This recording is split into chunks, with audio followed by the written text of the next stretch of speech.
My cheating husband has a child with another woman and wants us to be one big family, only I refuse for that to be my future. I found out months ago that my husband had cheated on me, and his excuse was that he was tired of only being intimate with me in order to have a kid, even though he's the one that wants one. We talked through it, and after a while I decided to forgive him as he promised it wouldn't happen again. I've had multiple treatments since then so I can get pregnant, and now that I am, it has only gone downhill from there. I have been struggling with hemorrhages and told my birth would be incredibly high risk. My husband has cared about none of this and has only pushed himself further away from me since the pregnancy announcement. For a while now I have been caring for his sick mother, who has hip surgery and is in almost constant pain. He's been making my life extremely difficult. He'll take our one car just to go out bar hopping or whatever with his friends and leave me stranded at his mother's. He claims he needs the car more than me and will just drop me off at her place and disappear for hours. A few days ago, his mom tried going to the bathroom on her own, and she slipped and hurt herself. I tried calling my husband as we had no transportation and his mother doesn't have insurance, so I didn't want to call an ambulance, but of course he didn't pick up. I ended up getting a neighbor to help us by driving us both to the nearest hospital. She ended up needing to be admitted, and hours had gone by with no word from my husband. Eventually, my brother-in-law showed up to check on his mom and make sure everything was okay. I asked if he knew where my husband was because I was getting worried. He avoided eye contact and said it wasn't for him to say. I was confused, and I asked him to tell me if he knew something. That's when he came clean and told me my husband was at his other kid's gender reveal party. I was stunned and just looked at him like he was crazy. He went on to explain that when my husband cheated on me a few months ago, the woman ended up getting pregnant. Apparently, my husband has been providing for her, and they were doing a gender reveal party today to celebrate everything. He told me that his entire family knew, including his mother, and they had been keeping it from me. So I didn't freak out. I was furious. I couldn't believe that I had been practically killing myself taking care of a woman who kept this big of a secret from me that I was carrying my husband's child that was literally killing me, all because he told me he wanted a kid more than anything in the world. I was disgusted and called for an Uber to take me home. When? When my husband finally got home, I expected him to be apologizing to me, and I was prepared to reject all of it. Only instead, he came storming and furious, accusing me of abandoning his mother in her time of need. I asked what the hell he was talking about.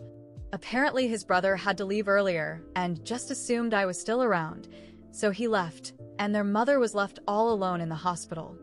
Asked him if his brother happened to mention a conversation we had at the hospital. He admitted that he did, but he didn't expect me to take my anger out on his poor, defenseless mother, that I was a horrible person for abandoning her and that I had no right to be acting so petty.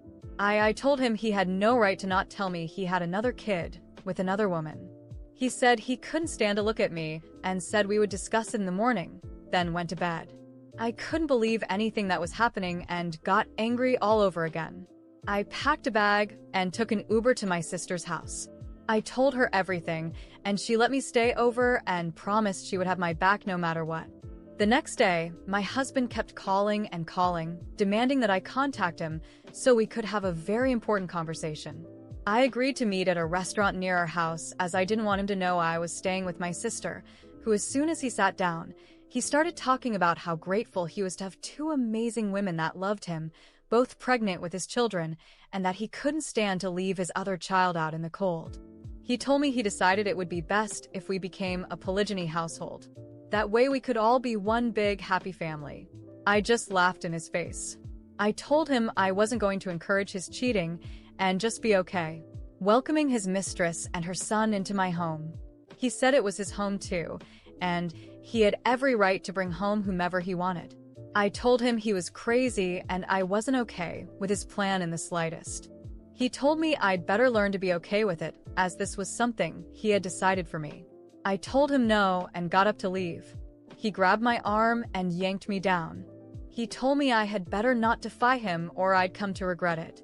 I wrestled my arm away from him and tried to leave the restaurant when he slammed me against a table, hitting my stomach. I got the wind knocked out of me, and thankfully some good Samaritans stepped in to force him off of me.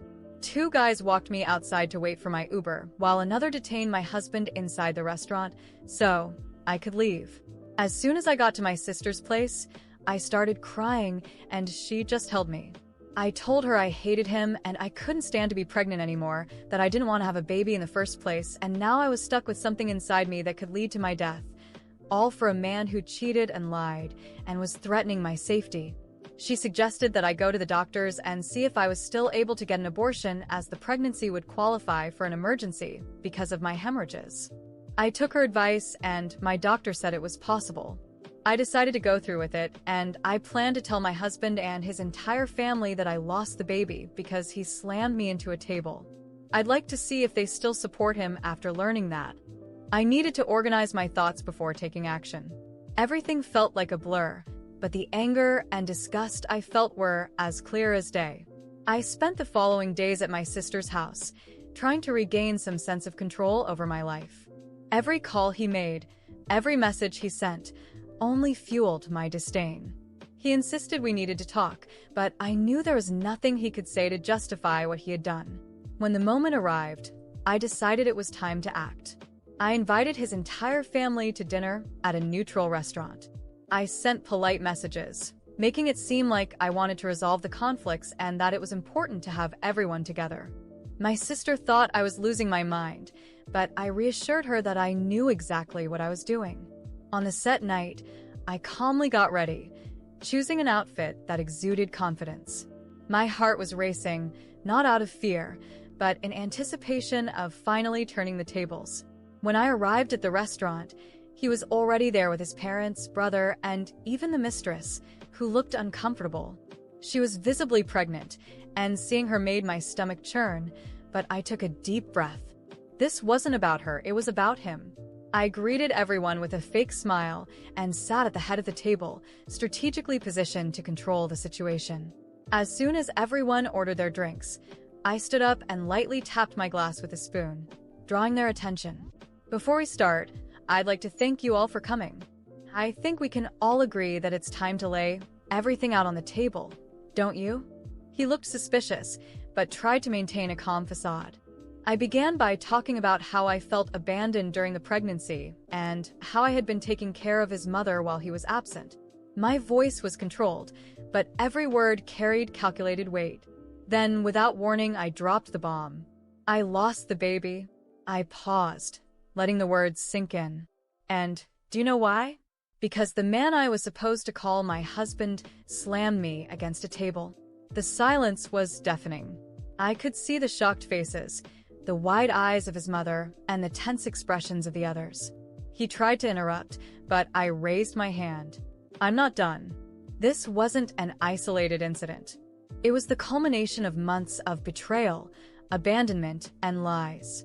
And now, he wants to turn this into a polygamous household where we all pretend everything is fine while he continues to live his life as he pleases. His mother started crying, and his brother tried to intervene. But I continued. You all knew. Every single one of you knew about his child with another woman, about the affair, and yet you let me care for her, ignoring everything I was going through. You have no idea what it cost me. He tried to defend himself, saying I was exaggerating, that losing the baby was an accident, but I was ready for that. I pulled out an envelope containing the doctor's documents confirming my health condition and the risks the pregnancy posed. I handed it to his mother, who turned pale as she read. It's all here. Proof that he knew the risks and still treated me like garbage. This is the man you're defending. The mistress tried to say something, but I cut her off with a look. You're as much a victim as I was. He used you just like he used me. The difference is now you know who he really is. He was red with rage, but couldn't do anything. I calmly stood up, grabbed my bag, and left them all there, shocked and silent. Before leaving, I looked directly at him. This is just the beginning. Enjoy it while you can, because I won't stop until you pay for everything. I returned to my sister's house that night, feeling a mix of relief and determination. I knew the battle was far from over. He still had allies, and I would need to be smart to face him. But for the first time in a long time, I felt like I was in control again. As I looked out at the city through the window, I thought of all the ways to expose more of his lies, destroy the illusions he had built, and ensure that no one else would fall victim to him. This was far from over. He still didn't know who he was messing with. After that night at the restaurant, I returned to my sister's house with a clear plan. I had already started the game, but I knew there was still much to do to ensure he paid for everything. My sister, though worried, supported me in every decision. It was time to take this to the end without looking back. The next day, I began preparing my next move. I called a lawyer and explained the situation in detail. He was horrified by what he heard, especially about the physical and emotional abuse I endured, and assured me we had more than enough material to build a solid divorce case. The goal wasn't just to protect my future, but to ensure he didn't walk away unscathed. While the legal process began, I decided it was time to confront his family directly. They thought they could continue ignoring the chaos he had caused, but I wouldn't allow it. One afternoon, while he was out, probably with his mistress, I went to his mother's house, bringing my sister along as a witness. I knew she wouldn't be able to deny the facts with someone else present. When we arrived, his mother was sitting in the living room with his brother and father. The atmosphere turned tense the moment I walked in. His mother tried to start with that fake sympathy she always used, but I cut her off. Don't worry, I'm not here to pretend everything's fine. I'm here to set things straight. You knew everything, didn't you? You knew about the affair, the child, and yet you let me take care of you, using me like some kind of emotional maid. She went pale and started stammering, but I continued. Don't come at me with excuses. You knew what he was doing, and you still chose to cover for him. What was your excuse? That he's your son? That you didn't want to see the family fall apart? Well, guess what? It already has. And you had a hand in it. His brother tried to intervene, saying it wasn't fair to blame his mother, but my sister immediately jumped in. Not fair? And what was fair to my sister? You all stood by while she was lied to, manipulated, and used. What kind of family does that? His father, who had been silent until then, finally spoke. It wasn't our intention to hurt you. We just wanted to protect the grandchild you were expecting. I laughed, but it was a bitter laugh. Protect? You didn't protect anyone but him. And guess what? There's no grandchild anymore. I lost the baby, and he's the reason why. He slammed me against a table during an argument. Do you still think he's someone worth protecting? His mother started crying, but I had no empathy left to offer. This wasn't about her. It was about the weight I carried alone while everyone pretended everything was fine. I continued. I'm divorcing him. I'm going to expose everything he did, every lie, every betrayal, every act of violence. You all have a choice. Keep pretending he's a good man or accept the truth and do something decent for once in your lives. I walked out without waiting for an answer. They could deal with their guilt however they wanted. That was no longer my problem. In the following days, things began moving quickly. My lawyer secured a restraining order against him, preventing him from coming near me or my sister. Additionally, we filed a divorce petition that included charges of abuse and emotional damages. But that wasn't all. I decided it was time to expose who he truly was to the rest of the world. I shared my story on social media, including details, without names, about how I had been betrayed, manipulated, and abused. The response was overwhelming. People who knew him began connecting the dots, and the story spread like wildfire. He, of course, tried to fight back. He claimed I was making everything up to ruin him, but the evidence was on my side. Text messages, photos, medical records, everything proved who he really was. The final blow came when the mistress also decided to walk away from him after realizing she was being used just like I had been. She publicly confirmed that he had lied to her about the situation and even about our marriage. When the dust finally began to settle, he was completely isolated. His family didn't come out unscathed either. His mother became seen as an enabler, someone who had covered up her son's actions, and his brother faced criticism for standing by and doing nothing. They tried to make amends with me, but I rejected every attempt at reconciliation. In court, the divorce was a spectacle. He tried to argue that I was to blame, that I was emotionally unstable, but my lawyer dismantled every lie with the evidence we had. In the end, the judge ruled in my favor, granting me not only the divorce, but also substantial financial compensation for the harm he caused me. When I walked out of the courthouse that day, I felt a massive weight lift off my shoulders. He was ruined financially, emotionally, and socially. He no longer had a family to support his lies, nor a reputation to hide his true face. As for me, I finally felt free. With the compensation money, I started a new life far from that city and everyone who had been part of that nightmare. My sister came with me, and together we started something new. I knew there were still wounds to heal, but for the first time in a long time, I could breathe. As for him, I heard rumors that he tried to start over, but his reputation preceded him. No one trusted him, and everyone who knew his story avoided him. It was a fitting end for someone who built his life on lies. I looked out the window of my new home, thinking about everything I had been through. There was still a long road ahead, but I was ready. He thought he could destroy me, but he didn't know he had awakened something in me, a strength he would never understand.